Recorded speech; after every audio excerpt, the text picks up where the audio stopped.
Vamos lá receber o nosso ministro, ex-presidente da STF, Carlos Aires Brito, que é o conferencista de abertura do 6º Fórum Liberdade de Imprensa e Democracia.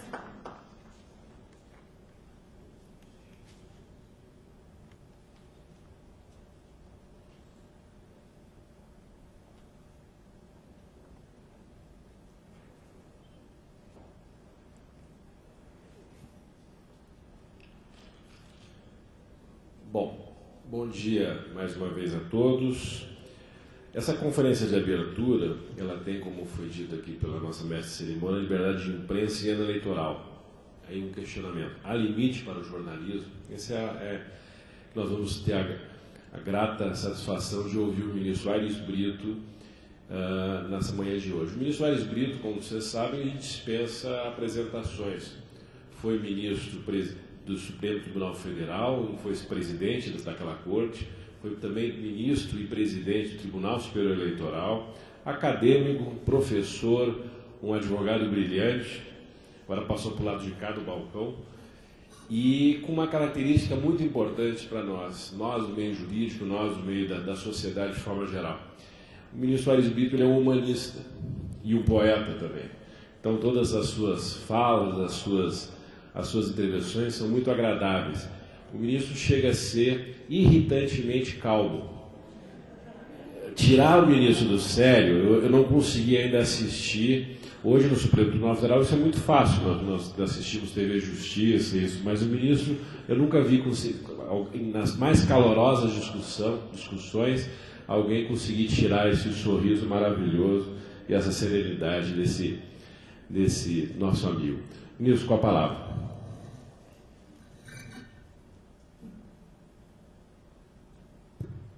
Obrigado, querido amigo, colega, eleitoralista, líder corporativo, classista, Alexandre Joly.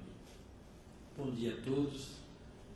Eu faço uma saudação a todos, carinhosa, respeitosa, uma pessoa também do querido amigo Simbaulião. E para não deixar as mulheres de lado, a querida amiga Patrícia Blanco, a quem admiro e quero bem, como pessoa e como profissional. É sempre bom falar sobre liberdade de imprensa. Mais do que isso, é essencial. A liberdade de imprensa é um valor constitucional, é um princípio, na verdade, tecnicamente falando, é um princípio constitucional. E como todo princípio jurídico, veicula valor. Todo princípio veicula um valor. E a nossa Constituição é rica de valores, desenvolvimento, justiça, liberdade, igualdade, segurança, bem-estar, enfim. E quando a coletividade consegue tecer em torno dos valores uma clara consciência de sua imprescindibilidade, esses valores se tornam sustentáveis ou sustentados, retroalimentados. E a sociedade faz uma viagem sem volta, uma viagem de qualidade, qualitativa sem volta em torno dos valores, exatamente porque concebidos a partir da sua imprescindibilidade, concebidos coletivamente a partir da sua imprescindibilidade. Assim, a liberdade de imprensa. Ela já se autoexplica, é a expressão da liberdade. A liberdade é um princípio constitucional, é um valor constitucional. Quando no artigo 5º a Constituição fala de inviolabilidade do direito à vida, diz assim: inviolabilidade dos direitos concernentes, cabeça do artigo 5º, a vida, a liberdade, a igualdade, a segurança e a propriedade. A Constituição está dizendo o seguinte, que a vida só é inviolável em condições de liberdade, de igualdade, de segurança, de propriedade, etc. E a liberdade vem em primeiro lugar, como autonomia de vontade, capacidade de se autodeterminar, de ditar para si mesmo uma finalidade, escolher os meios legítimos para o alcance dessa finalidade. A liberdade é um desses conteúdos que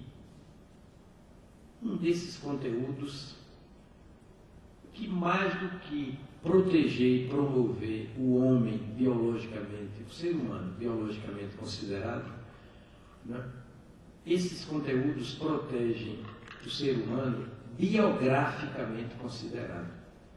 Quer dizer, nós somos seres muito mais do que biológicos, nós somos biográficos, no sentido de que somos dotados de qualidades que só os humanos têm, os animais não têm. Nós temos uma personalidade biográfica, mais do que biológica, mais do que meramente física, mais do que meramente corporal. Essa personalidade biográfica nos distingue dos animais em geral e de tudo que existe fora do espectro humano, porque nos ejeta a personalidade biográfica, nos catapulta para aquilo que interessa humanisticamente falando, para o mundo da cultura. Os animais ficam presos ao mundo da natureza, nós sabemos disso. Os homens são animais, estão no mundo da natureza, eles têm instintos, têm sentidos, eles têm necessidade de se proteger do frio, do calor. Os homens têm necessidade de alimentação, de remédios, mas nós agregamos ao mundo da natureza, que é o mundo animal, o mundo da cultura, que é o mundo espiritual, é um mundo mental, é um mundo consciencial, é um mundo sentimental. Isso é o que nos distingue. E as diversas expressões, ou os diversos conteúdos da liberdade, não é, nos asseguram, não é, essa condição de seres biográficos e, portanto, capazes de acrescentar à natureza uma dimensão nova. Porque cultura é isso, não é senão isso. A dimensão nova que nós, os humanos, acrescentamos à natureza. E para isso precisamos de vida biológica agregada, né, superlativizada.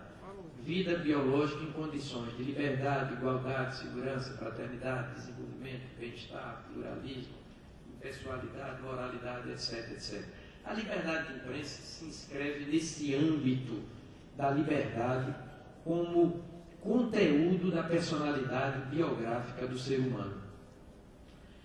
Me parece que é imprescindível estabelecer esse link lógico, orgânico, vital, entre liberdade de imprensa e liberdade em geral, como uma das condições do desfrute da vida biograficamente considerada. É assim que se dá conteúdo também, que se vitaliza, se dinamiza o princípio maior de todos, né, que está lá, só perde para o princípio da democracia, que é o da dignidade da pessoa humana.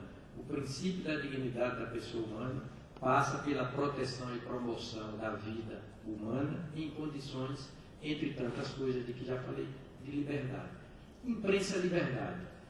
Na verdade, a Constituição não fala de liberdade de imprensa, senão em uma única passagem, a propósito do estado de sítio, para admitir contração, contratura, limite à liberdade de imprensa. Fora, porém, do âmbito excepcionalíssimo do estado de sítio, a liberdade de imprensa é concebida constitucionalmente em plenitude.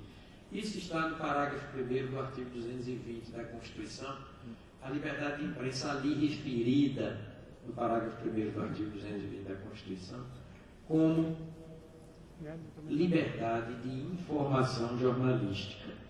A liberdade de informação jornalística como fraseado ou expressão vernacular equivalente em tudo e por tudo, igual à liberdade de imprensa. Muito bem. Mas a liberdade de imprensa não é uma bolha normativa. Ela tem conteúdo.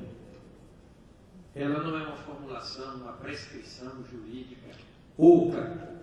ela tem significado, tem conteúdo.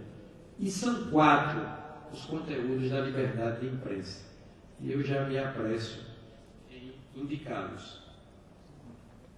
Liberdade de pensamento, liberdade de informação, liberdade de criação e liberdade de expressão lato sensu. Liberdade de expressão lato sensu, em sentido lato, genérico, compreendendo a expressão artística, a científica, a comunicacional e a intelectual.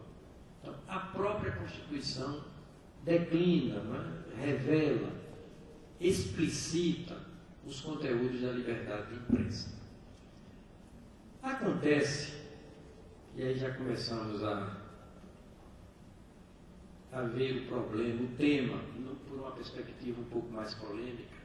Acontece que a liberdade de imprensa, liberdade de informação jornalística, com esses 4 conteúdos, na prática, se contrapõe a outras modalidades, a outras expressões, a outros conteúdos da liberdade. E tudo é inviolável. Quando a Constituição fala da inviolabilidade desse princípio da liberdade, está compreendendo a inviolabilidade de todos os conteúdos da liberdade. Então, nós temos os conteúdos constitutivos da liberdade de imprensa e temos os outros conteúdos da liberdade que não têm a ver com liberdade de imprensa. Pelo contrário, encontro na liberdade de imprensa um ponto de contraposição, de embate, de fricção, de tensionamento com a liberdade de imprensa. São as seguintes modalidades, as seguintes expressões da liberdade: intimidade, vida privada, imagem e honra. São também invioláveis esses conteúdos da liberdade do indivíduo, enquanto indivíduo mesmo, enquanto ser humano. Na prática, o exercício da liberdade de imprensa termina por violar, a palavra é essa, a intimidade, a vida privada, a honra e a imagem. A intimidade é um indivíduo consigo mesmo, sozinho, escrevendo seu diário, cantando no chuveiro, sentado no banco do jardim, tomando chuva, porque gosta de tomar chuva e ninguém tem nada a ver com isso. O indivíduo consigo mesmo, ele desfruta de um direito chamado intimidade. O indivíduo com os que lhe são próximos, em afeto, em confiança, ele desfruta de um direito chamado privacidade. Privacidade é a intersubjetividade restrita às pessoas da nossa confiança, do nosso carinho, do nosso afeto. A imagem do indivíduo é a imagem social, é o conceito social do indivíduo, é a reputação do indivíduo perante o corpo social. E a honra tem a ver com dignidade, com traço de caráter. Essas 4 expressões constituem um bloco de liberdades, um bloco. As outras 4 expressões, volto a dizer, pensamento, informação, criação, e as 4 modalidades de expressão, a intelectual, a artística, a científica, a comunicacional, constituem esses 4 conteúdos um outro bloco de liberdades. A Constituição se deseja aplicada nos 2 blocos, mas sabe que na prática eles tendem a se contrapor, a se friccionar, volto a dizer. E a Constituição teria que fazer uma opção. Optar por qual dos 2 blocos de liberdades que são conciliáveis em tese, mas que na prática tendem a um estado de friccionamento, de tensionamento, de contraposição, de mútua excludência. A Constituição ponderou as coisas e fez a sua escolha, a sua opção. Prevalece o bloco constitutivo da liberdade de informação jornalística. O bloco das liberdades constitutivas da imprensa, da informação jornalística, esse bloco prevalece. Agora, a Constituição criou antídotos para o mau uso da liberdade de informação jornalística, para o mau uso da liberdade de imprensa. Criou antídotos. Como criou antídotos, por exemplo, contra o mau uso do poder que tem o Poder Judiciário de falar por último sobre as coisas. A Constituição diz, olha, a imprensa fala primeiro sobre as coisas. Não se pode impedir a imprensa de falar primeiro sobre as coisas. Entretanto, quem fala primeiro sobre as coisas faz desse direito um poder de interferir até na qualidade de vida de terceiros, na reputação de terceiros, na honra de terceiros. É um direito-poder. Eu vou criar antídotos para que esse direito-poder seja exercido como um poder-dever, com todo cuidado, com toda responsabilidade. A mesma coisa disse a Constituição. O Poder Judiciário tem o poder de falar por último sobre as coisas. Eu vou criar antídotos, porque é um poder tão grande que chega ao ponto de dizer o que compete aos outros dois poderes, em última análise, o que compete ao Legislativo e o que compete ao Executivo. Então eu vou criar antídotos para que não haja abusos. Entretanto, não é pelo temor do abuso que se vai proibir o uso. Não é pelo temor do abuso que se vai proibir o uso. Não se pode impedir o Judiciário de falar por último. Não se pode impedir a imprensa de falar primeiro. Agora, vamos aos antídotos. O Poder Judiciário tem que fundamentar suas decisões, está lá na Constituição. As sessões são públicas. Há um amplo sistema de recursos para as decisões judiciais. Há um Conselho Nacional de Justiça, fiscalizando juízes, implantando uma democracia interna. São antídotos que a Constituição cria. A mesma coisa criou para o uso da liberdade de imprensa. Direito de resposta, proibição do anonimato em matéria de manifestação do pensamento, exposição a ações penais por calúnia, difamação, injúria, indenizações. São antídotos que a Constituição cria, mas sem prejuízo do seu pressuposto de que já falei, não é pelo temor do abuso que se vai proibir o uso. Por isso que a Constituição proíbe a censura prévia. Absolutamente está proibida a censura prévia no nosso país. Muito bem. E quando eu leio aqui liberdade de imprensa e democracia, liberdade de imprensa e democracia, também passo a compreender que a Constituição estabelece uma gradação entre os direitos fundamentais. Aquele primeiro bloco de liberdades, intimidade, vida privada, honra, imagem, esse primeiro bloco é chamado de fundamental. O título em que o artigo 5º, consagrador desse bloco de liberdades, está escrito, se chama dos direitos e garantias fundamentais. Título de número 2. Mas nesse título de número 2, também nós vamos encontrar a liberdade de informação, a liberdade de pensamento, a liberdade de expressão, lato sensu, compreendendo a criação. Tudo é fundamental, mas há uma gradação. Há uma gradação. Na medida em que a Constituição optou pelo segundo bloco de direitos fundamentais, disse o seguinte: há direitos fundamentais singelos e há direitos fundamentais superlativos. Os direitos constitutivos da liberdade de imprensa são direitos fundamentais superlativos.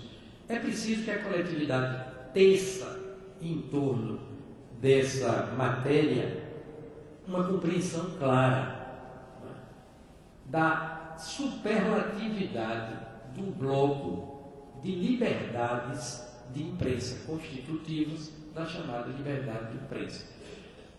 A própria magistratura ainda não se convenceu de todo dessa superlatividade dos direitos fundamentais da liberdade de imprensa. Tanto que pululam, espocam aqui e ali decisões judiciais, sobretudo de primeiro grau,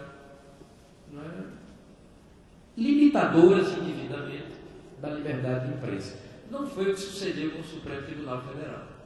O Supremo Tribunal Federal, ao dizer que a antiga lei de imprensa era absolutamente incompatível com a nova Constituição, não sobrou nada, nenhum dispositivo sobrou da antiga lei de imprensa.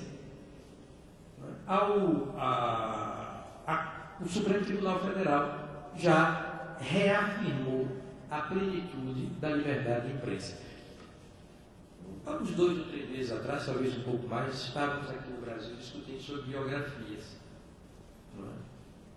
E eu tive a oportunidade de, a pedido de Patrícia Blanco, escrever um texto que foi publicado no Globo, replicado em alguns sites, em algumas redes sociais, algumas plataformas eletrônicas pela internet. Eu tive a oportunidade de publicar um artigo chamado Biografias, entre o certo e o certo. Por quê? Porque se aquele primeiro bloco de direitos é fundamental, o segundo também é. Agora, é preciso fazer uma opção. E a Constituição, ao fazer a opção, pré-excluiu a ponderação do juiz. Liberdade de imprensa significa liberdade de dizer o que quer que seja. Quem quer que seja pode dizer o que quer que seja. Quem quer que seja pode se reunir com quem quer que seja em plena praça pública. Quem quer que seja pode escrever sobre quem quer que seja. A radicalidade é a tônica, é a regra. Não há liberdade de imprensa pela metade. Já que a Constituição consagrou a plenitude, e por que consagrou a plenitude? Porque no artigo 220, parágrafo 1º, diz em alto e bom som, com todas as letras, sem se fazer de rogada, sem meias palavras, a Constituição diz: é plena a liberdade de informação jornalística. É só conferir. E esse adjetivo feminino pleno significa o que é pleno? É o que é íntegro, é o que é cheio, compacto, monolítico, completo. Não abre brecha, não abre frincha, não abre vácuo, né, pelo qual possa se esgueirar a necessidade de licença, no caso das biografias, de autorização prévia ou de censura prévia por parte nem mesmo do Poder Judiciário. Entretanto, nós estamos em ano eleitoral, né? Em período eleitoral. Não é um ano atípico, porque há eleições no Brasil de 2 em 2 anos. Então, é um ano rotineiro, porque se tem um ano de entre safra eleitoral, um ano de não eleição, e o ano subsequente já é ano de eleição propriamente dita. O país já se habituou a isso. Eleições municipais em 2 anos, depois vem as eleições presidenciais, compreendendo a de governador e de estado, deputados federais, deputados estaduais e senadores. A outra eleição para prefeitos e vereadores. Não se pode falar em atipicidade do período eleitoral, mas é um ano delicado, um ano sensível. Por quê? Porque a eleição, se por um lado é o ápice, é o apogeu, é o pináculo da democracia representativa e deve ser saudada efusivamente, com todo orgulho pelo país, porque é a expressão da democracia representativa. Nós, eleitores, e o Brasil tem 140 milhões de eleitores, temos de 2 em 2 anos a oportunidade de dizer quem vai governar o país legislativamente e executivamente. Não é? É motivo de regozijo, de exaltação cívica, de orgulho democrático. A eleição, volto a dizer, é o ápice da democracia representativa. De outra parte, não podemos obscurecer o fato de que a eleição é concurso. É um concurso público, de caráter político, não é de caráter técnico, mas é um concurso, é uma competição. E é preciso estabelecer regras, normas, para esse tipo de competição. A competição não é pela chegada ao poder legislativo, aos cargos constitutivos do poder legislativo e aos cargos constitutivos do poder executivo. Então, há uma lei, há muitas leis eleitorais, e uma delas, a de 9.504, de 30 de setembro de 1997, é chamada de Lei das Eleições, porque estabelece normas minudentes, detalhadas, cuidadosas para as eleições. E no âmbito dessa lei, nós vamos encontrar todo um capítulo numeroso, normativamente falando, sobre propaganda eleitoral em geral, começando pelo artigo 36. Então, na verdade, o objetivo não é limitar a liberdade de imprensa. O objetivo é lançar as regras da competição eleitoral. E quando se fala de competição eleitoral, não se pode perder de vista um artigo da Constituição que é o de número 14, esse artigo 14 é interessante, é muito didático. Ele diz: a soberania popular será exercida pelo sufrágio universal. O sufrágio é voto, mas há um tipo de voto, pelo sufrágio universal, mediante o voto direto e secreto, um valor igual para todos.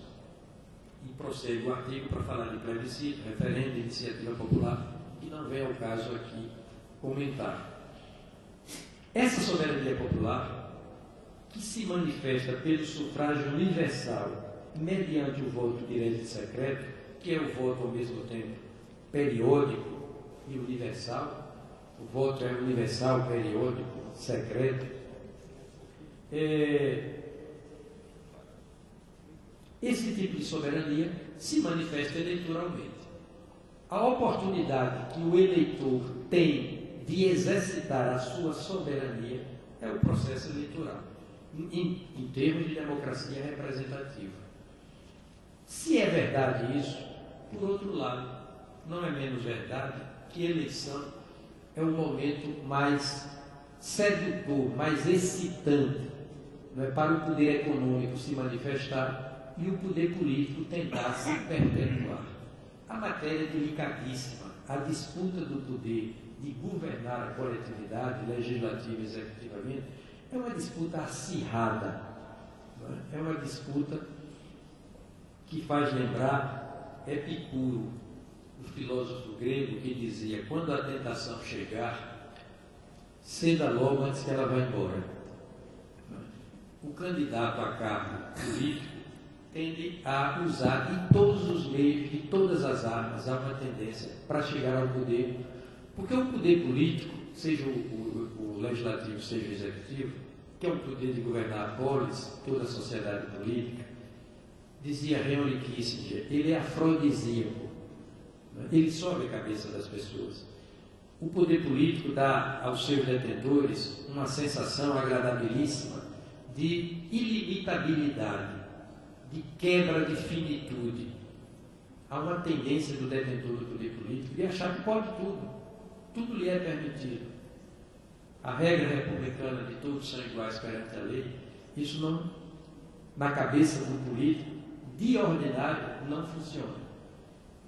E todos sabem, por exemplo, Montesquieu, numa frase muito cara aos estudantes de direito, e aos teóricos do direito em geral, profissionais também, sobretudo de direito constitucional, Montesquieu dizia: quem detém o poder tem de abusar dele, e só o esbarra quando encontra limites externos à sua própria vontade. Lord Acton dizia o seguinte: o poder corrompe, e o poder absoluto corrompe absolutamente. O cargo político, ele é transformador de personalidades. Ele faz lembrar Einstein. Einstein dizia o seguinte: duas coisas transformam profundamente o homem: a educação e o poder. A educação para melhor, o poder para pior. Os espanhóis cunharam uma expressão que repercutiu muito no Brasil há alguns anos atrás, que é a seguinte: queres conhecer Juanito, dá-lhe o carguito. Para que vocês vejam como o período eleitoral é um período difícil, e é um período em que o poder econômico se mancomuna com o poder político. Então é preciso realmente cuidar de propaganda eleitoral. E a Constituição já desconfia do poder político a partir do parágrafo 1º do artigo 37, quando proíbe o marketing pessoal, a autopromoção.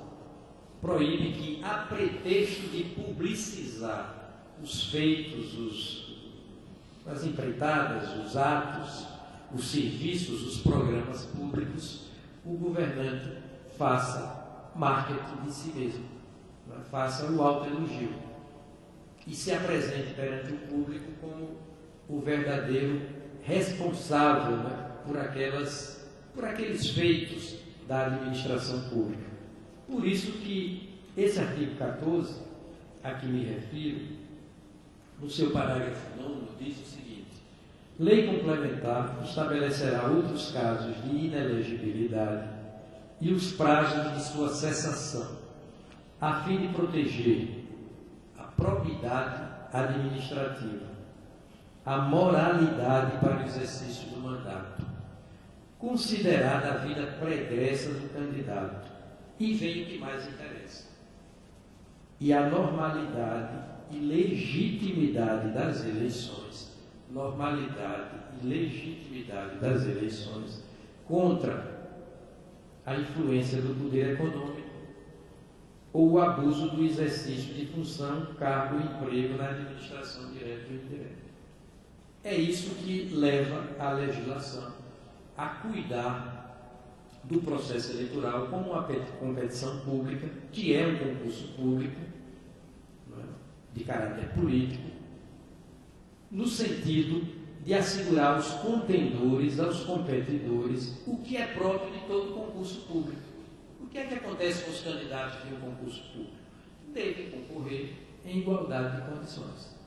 Então, o princípio da paridade de armas, o da correlação de forças, é estabelecido pela Constituição para impedir a maculação, a conspurcação do processo eleitoral, tornando, pela conspurcação, anormal e ilegítimo.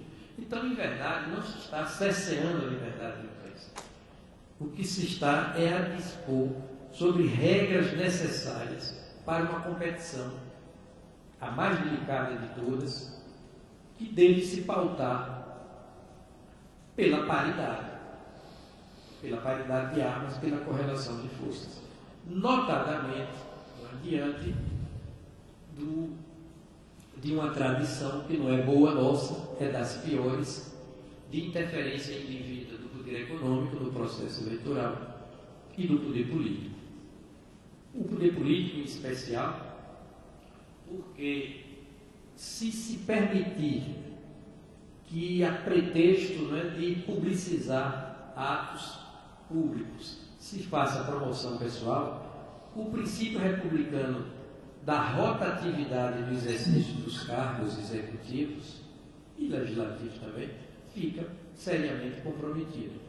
O que é permitido ao governante é traçar perante o eleitorado um projeto de governo, que é um projeto quadrienal e que corresponde a uma plataforma quadrienal de trabalho, mas não um projeto de poder, porque o projeto de poder significa uma tentativa de perenização dos detentores do poder, sobretudo do poder central.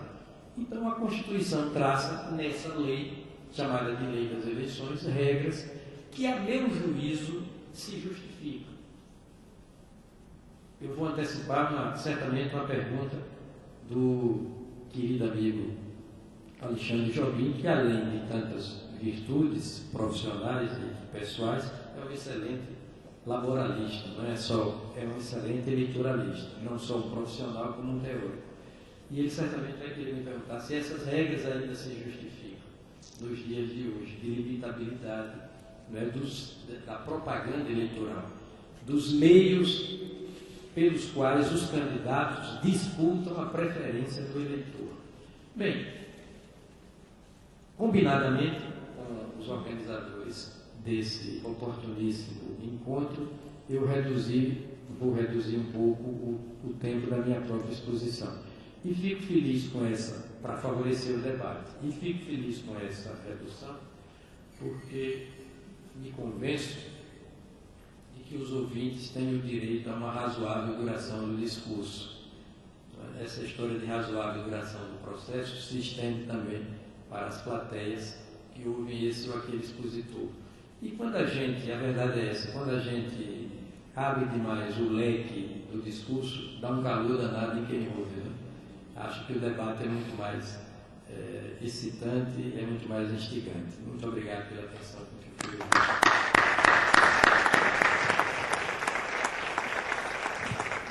Obrigado, ministro. Realmente a sua exposição muitas vezes deixa a gente sem perguntas, mas tem algumas que eu gostaria de provocá-lo. Aproveitar e esclarecer, o ministro está com uma dificuldade de horário, tem um compromisso daqui a pouco. A gente vai ter que fazer uma questão de, infelizmente, um debate reduzido. Não vamos ter tempo, infelizmente, de abrir para a plateia. Eu queria fazer uma provocação nisso, especificamente sobre esse ponto das limitações. Para quem lê o acordo da DPF 130, que eu relatoria do ministro Aires Brito, que extirpou do mundo jurídico a antiga lei de imprensa, a lei 5.250, lá de 1967, a gente verifica que aquilo lá é uma das principais obras hoje da liberdade de expressão no Brasil, obra acadêmica, obra trazida pelo judiciário, pela sua sabedoria, é um tratado sobre a matéria. E eu entendo que muito daquilo se aplica também à nossa lei eleitoral, a Lei 9.504. Por quê? A Lei 9.504, como Vossa Excelência muito bem colocou, ela traz as limitadoras para o abuso entre os partícipes, entre os competidores, entre os candidatos, naquela situação no seu linguajar ainda da época do julgamento da ficha limpa, que é inesquecível, que candidato tem que ser cândido. E hoje isso nós temos muito pouco, diga-se de passagem. Mas a ideia é justamente essa, ou seja, trazer limitações para permitir uma igualdade de candidatura, que é um dos princípios constitucionais. Ou seja, mais de uma década atrás, salvo engano, na relatoria do ministro Carlos Veloso, no Supremo Tribunal Federal, veio um questionamento sobre as limitações do processo eleitoral. E o Supremo respondeu dizendo, olha, a liberdade de expressão ela tem um parâmetro igual ao princípio da igualdade de oportunidades, em especial de candidaturas, por isso que elas têm que ser balanceadas, elas têm que ser, digamos, não uma sobressair a outra, mas ela tem que ser, digamos, restringida para elas poderem conviver. Isso é um dado. Tivemos algumas evoluções na lei eleitoral. Eu lembro que uma das primeiras delas, que eu acompanhei até em plenário, foi um julgamento, ainda assentado do ministro Carlos Alberto Direito como ministro do STJ, no TSE, saudoso ministro Direito, que, no processo administrativo, salvo engano, apreciou a questão do comentarista político. Temos aqui alguns comentaristas políticos, já enxerguei aqui. O que faz o comentarista político? Comentar a política. O que ele vai fazer em período eleitoral? Comentar a política. Existia uma restrição, que está na lei ainda, porque foi apreciada a jurisprudência e criou, uma restrição que não pode, os meios de comunicação, aí não são os candidatos, os meios de comunicação fazer qualquer tipo de comentário político que possa ter tendente a favorecer ou a prejudicar um candidato. Essa é a máxima do processo eleitoral da Lei 9.504. Como que o comentarista político vai falar sobre política? Ele vai simplesmente dar os fatos ou ele vai ter que expor a sua valoração? O comentarista político é um profissional que valora os fatos, né? E valora muito bem, ou seja, tem essa sensibilidade. Alguns estudaram, além de ciência política, além de jornalismo, também a ciência política, se especializaram na área. E o TSE, naquela certa feita, naquele momento, decidiu, um acordo da relatoria do ministro Carlos Alberto Direito, que não se aplicaria aquela restrição aos comentaristas políticos, porque era um comentário isolado, sem uma tendência absoluta do meio de comunicação de favorecer ou prejudicar a imagem de qualquer candidato. Tivemos depois uma outra evolução que veio pelo Supremo Tribunal Federal, que foi apelidada de ADIM do humor, né? Onde também uma restrição que havia na legislação eleitoral deixou de existir. Eu fui o relator. Exatamente, por isso que eu sei que Vossa Excelência lembra muito bem. Qual foi o critério utilizado pelo Supremo? Não pode haver uma restrição a não permitir essa liberdade de expressão, que é aquela chacota brincalhona, aquela paródia, muitas vezes, que se tenta encaixar. Eu lembro que, quando foi feita a lei eleitoral, dentro das suas exposições de motivos, dentro dos comentários lá no debate de 1996, 97, que a lei eleitoral ela era anual. A cada eleição havia uma lei. Em 97 se aglutinou para ter uma lei fixa, duradoura, delegando ao TSE as resoluções e adaptações necessárias, quando municipais, quando eleições gerais. E lá tinha um dispositivo que dizia que é proibido fazer qualquer tipo de recurso, ou montagem, ou coisa do gênero que pudesse ridicularizar o candidato. E aí vieram justamente muitos programas humorísticos tiveram que se ausentar das telas no período eleitoral. O Supremo Tribunal sabiamente também o fez. Então nós temos, desde o início da lei eleitoral, desde o início dessa regra de restrição, não ao espaço dos candidatos, mas o espaço da liberdade de expressão dos comunicadores, né? Os comunicadores radialistas aqui, representando da FITERT, da FENAGE, os comentaristas políticos, o direito de se expressar e falar, fazer sua avaliação. É bem verdade que existem alguns meios, infelizmente, que utilizam com má intenção essa liberdade, para favorecer efetivamente um político ou outro. Infelizmente, nós também temos no Brasil políticos proprietários de meios de comunicação que acham que isso influencia negativamente no processo eleitoral. Infelizmente, isso, aqueles que utilizam para os seus projetos políticos. Aí vem a pergunta, depois desse longo introito. Com tantos meios de comunicação existentes nos dias de hoje, ou seja, quando a lei foi criada, muito antes de 97, nós tínhamos o rádio e a televisão como principais meios massivos, concessões públicas, onde deve haver uma regulação mais estrita. Os jornais e revistas, que não deve haver uma regulação, porque justamente são pagos, não são massivos. O leitor escolhe aquilo que quer ler, comprando na banca ou na assinatura, já conhecendo a eventual tendência de direita, de esquerda, pró-A, pró-B, dos jornais. Hoje isso está bastante ultrapassado.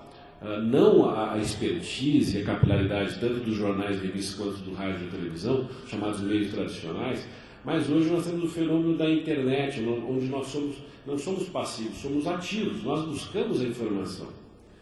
E isso se tornou um grande pulverizador da informação. Por quê? O medo que se tinha, e aí entendo eu a regra limitadora, restritiva, era para que não houvesse uma influência demasiada na opinião pública a favor de A ou de B. E a pergunta, nos dias de hoje, com todos esses meios, com toda essa pulverização dos meios, com a politização e a juventude participando cada vez mais ativa, será que ainda existe essa necessidade patente dessa restrição, por exemplo, ao rádio e à televisão, de em período eleitoral não poder tecer comentários que venham não como objeto primeiro, mas como consequência, favorecer ou prejudicar a imagem do candidato? Será que nós queremos impedir que um locutor, que um apresentador ou que um colunista fale a verdade sobre determinado candidato, seja ela boa ou ruim? Será que ainda existe essa necessidade? Depois da decisão do Supremo, das duas decisões do Supremo sobre liberdade de imprensa, a primeira consagrando a liberdade de imprensa em plenitude, na medida em que derrubou por completo a lei ditatorial de 1967, e a segunda, liberando o humor nos jornais, no rádio, na televisão, para charges, caricaturas, etc. E nós avançamos, mas muita coisa ainda precisa de aprofundamento. Estávamos conversando aqui na antessala sobre uma provocação minha mesmo, que foi a seguinte: todo órgão de imprensa é um órgão de comunicação social, mas todo órgão de comunicação social é um órgão de imprensa? O que eu quis dizer com essa pergunta? Será que os órgãos de comunicação social do Estado, oficiais, são órgãos de imprensa? Eles são apenas órgãos de comunicação social, mas não são órgãos de imprensa. Os órgãos de imprensa necessariamente não podem pertencer ao Estado, não podem ser oficializados. Isso é um tema que ficou em aberto. Outro tema, o conceito de mídia. Olha, imprensa é mídia. Tá certo. Mas internet é mídia? Todo órgão de imprensa é mídia, mas toda mídia é órgão de imprensa? É outro assunto que está em aberto. Outro assunto que precisa ser, depois da decisão do Supremo, das duas decisões, ser urgentemente estudada, aprofundada, é a democracia interna da imprensa. Estabelecer mecanismos pela própria imprensa, sem dúvida, mas de democracia interna. Né? Como ficam as relações entre os concessionários e os jornalistas? Os concessionários de um órgão de comunicação e os jornalistas. aquela questão que parece que ainda não está definitivamente resolvida, da necessidade de título, não é, de nível superior pelos jornalistas. Isso é um tema que ainda ficou um pouco em aberto. É outro tema que precisa ser retomado. E um outro tema seria esse. Parece que a solução estaria no seguinte: nós temos, à luz da Constituição, que interpretar a Lei 9.504 no que toca às regras de competição entre os candidatos e os partidos políticos. Temos que interpretar restritivamente, com todo vigor.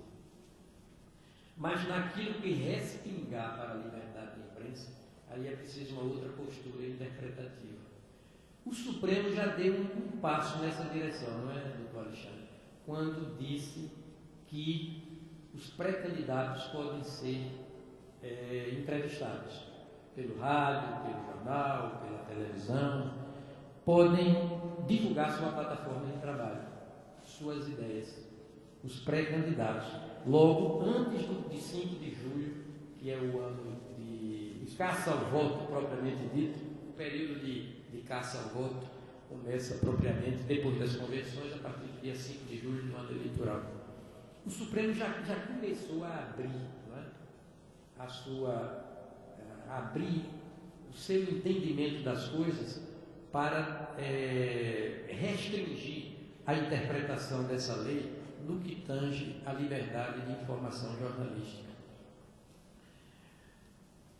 Mas o Supremo ainda estabeleceu uma exigência, que os órgãos de televisão e de rádio, por serem concessões, obrigatoriamente têm que oferecer igualdade de oportunidades aos contendores. Não foi exatamente isso, foi, em se tratando de órgãos de televisão e de rádio, há de haver uma paridade de armas, uma igualdade de oportunidades no acesso dos candidatos. Claro que surgiu um novo debate, mas de que candidatos estamos falando? Daqueles que estatisticamente têm probabilidade de eleição ou daqueles que não têm nenhuma probabilidade de eleição? Também discutimos isso. A sua pergunta é uma atualidade marcante, necessária. Eu não daria uma resposta pronta e acabada, absolutamente. Mas entendo que, se adotarmos essas duas posturas hermenêuticas, já estaremos fazendo alguma coisa em prol da liberdade de imprensa, sem prejuízo da necessidade, não é, de manter as boas regras dessa lei, das eleições, no que toca à correlação de força entre os partidos e os candidatos. O tempo se vinga das coisas feitas sem a colaboração dele. Quem disse isso foi um pensador, jurista uruguaio, chamado Eduardo Couture. E nessa matéria, o tempo está nos ajudando. A cada dia nós temos uma clareada nos nossos horizontes mentais, vamos enxergando o conteúdo das leis na perspectiva do espírito da democracia associada da liberdade de imprensa e vamos diminuindo as dificuldades. Né? Até porque o jurista, ele parece condenado a transitar por um fio de navalha entre dois pensadores. Um é exatamente esse, Eduardo Couture, aportuguesando a pronúncia, um pensador uruguaio, que disse: o tempo se vinga das coisas feitas sem a colaboração dele.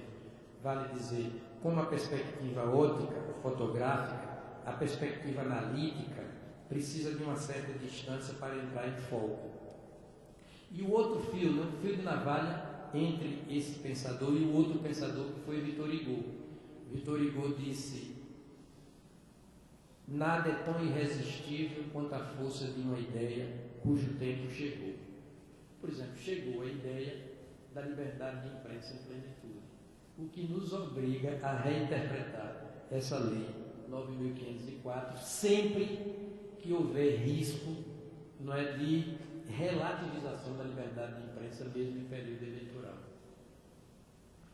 Estamos, portanto, num período de transição interpretativa também, de apropriação gradativa do espírito, não é, da própria decisão do Supremo Tribunal Federal.